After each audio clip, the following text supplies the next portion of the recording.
Okay, a question I get a lot is, when does TRT make sense? When is it the right protocol to address your low testosterone? TRT is testosterone replacement therapy. You're basically either injecting exogenous testosterone, you're rubbing a cream on, and now they actually have some sophisticated troches, different kinds of oral delivery as well. So there are options. You can also have pellets injected into you, and then your T levels will stay elevated for months.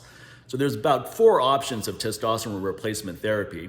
Now the mistake a lot of people make is I see more and more young men going right to TRT. Guys in their late 20s, if you can believe that, early 30s, thinking that this is the only way to address low testosterone.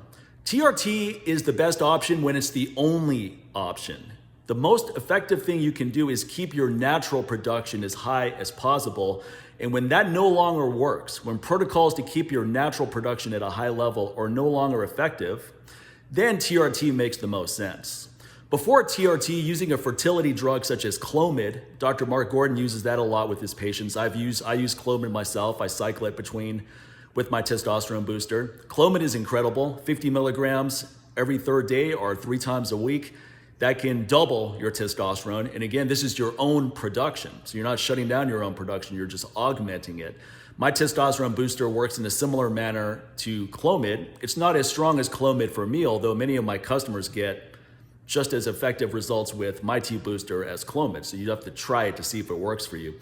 But what's good about my T booster and Clomid is that these ramp up your own production of testosterone. Now, when your own production is no longer where it needs to be for you to feel your best, TRT makes a lot of sense.